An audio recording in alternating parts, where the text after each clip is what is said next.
to the 47th episode of the Addison County Country Minute. I'm your host, Well Den Opinionated, and as always, a continued celebration of Don Harron. This program today is sponsored by Yes Please Cleaning Services. For all your post-construction, renovation cleans, give them a call. They can have you dust-free and looking good no time at all.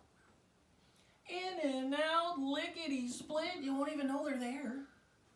Easiest duo to work with, hard-working folks looking to help out. And we could all use a bit of that, couldn't we? Yeah.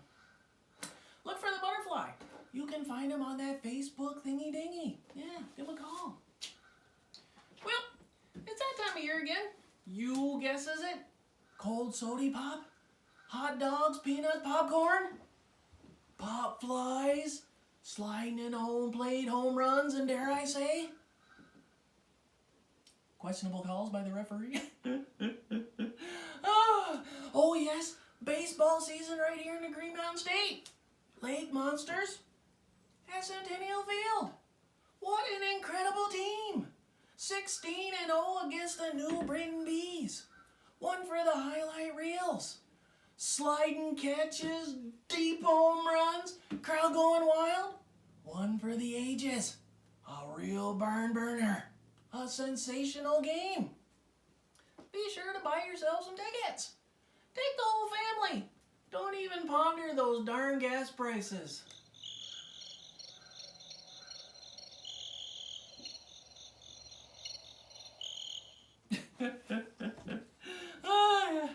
Oh boy. Well, on to the news. Well, did you hear about the doctor at the insane asylum deciding to take his patients to a baseball game? For weeks in advance, he coached his patients to respond to his commands. When the day of the game arrived, everything seemed to be going well. As the national anthem started, the doctor yelled, "Up, nuts!" and the patients complied by standing up.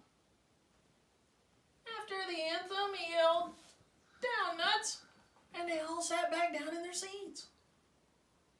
After a home run was hit, the doctor yelled, "Cheer, nuts!" and they all broke out into applause and cheered. When the umpire made a particularly bad call against the star of the home team, the doctor yelled, "Boo, nuts!" and they all started booing.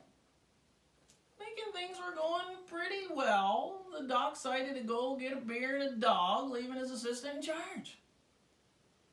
When he returned, there was all sorts of commotion happening. Finding his assistant, the doc asked, "What in the world happened here?" The assistant replied, "Well, everything was going fine till a vendor passed by and yelled, 'Peanuts!'" No hate mail now, no hate mail. It was just a joke. Yeah. In other news, well, a couple of old ladies were sitting on the park up here in Bristol after a sighting evening of bingo and such. They were speaking to each other about their grandchildren. "I send gifts, greeting cards, and checks to my grandchildren," complains one, "and they still barely visit me." The second old lady said, "Oh, I too send checks to my grandchildren and they visit me all the time." "Well, you are so fortunate to have grandchildren, more grateful than my own," said the first one sadly. The second old lady smiling, "No, my grandchildren are about as grateful as yours." "So what do you do different? Are your checks bigger than mine?" asked the first lady. "Oh no," said the other lady. "I just don't sign mine." Oh, yeah. Anyway, tune in next week for another fast-paced, sight, and informative episode. And remember, there are three kinds of people: those that can count and those who can't.